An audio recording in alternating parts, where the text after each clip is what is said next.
Video के साथ अंत तक बने रहिए।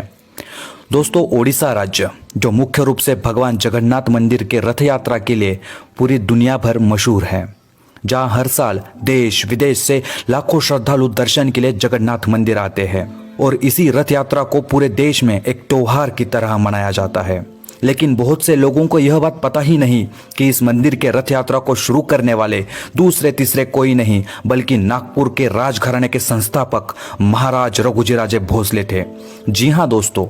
यह मंदिर एक समय धन और वैभव से काफी संपन्नशाली था, परंतु इस मंदिर में स्थित धन की लालसा में कई सारे विदेशी आक्रमणकारियों ने इस मंदिर को लूटा, जिसमें फिरोज शाह तुगलक, जहांगीर, अकबर, औरंगजेब, बंगाल के नवाब जैसे कई सारे बड़े बड़े शासक समाविष्ट थे, जिन्होंने केवल मंदिर की धन संपत्ति को ही नहीं लूटा बल्कि मंदिर के बहुत से हिस्सों को भी तोड़ दिया और मंदिर के आसपास रहने वाले हिंदुओं को मारकर बड़े पैमाने पर रक्तपात किया, जिसकी वजह से मूर्तियों को हर बार मंदिर से बाहर सुरक्षित स्थान पर स्थलांतरित करना पड़ता था।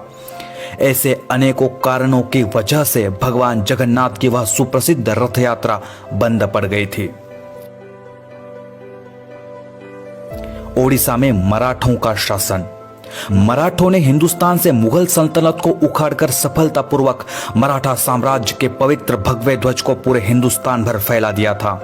जिसमें नागपुर के रघुजीराजे भोसले का भी बहुत बड़ा योगदान था। इन्हीं के नेतृत्व में मराठों ने बंगाल पर जीत हासिल करके ओडिशा जैसा पवित्र राज्य नवाब अलवर्दी खान के कैद से मुक्त कर दिया था और ओडिशा राज्य को मराठा साम्राज्य में शामिल कर दिया था, जिसके बाद मराठों ने ओडिशा राज्य पर स्वतंत्र राज्य करना शुरू कर दिया, जिसमें ओडिशा राज्य के लगभग 30 जिले शामिल थे।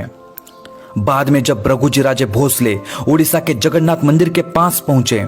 तो मंदिर की वह बहुत ही बड़ी दुर्दशा उन्होंने देखी। उन्होंने तुरंत ही हजारों एकड़ जमीन मंदिर को दान में देकर मंदिर का फिर से जीर्णोद्धार किया, पूजा अर्चना के साथ साथ मंदिर में फिर से मूर्तियों को स्थापित किया और रुकी हुई जगन्नाथ मंदिर की रथ यात्रा को पुनः शुरू करने का आदेश दिया।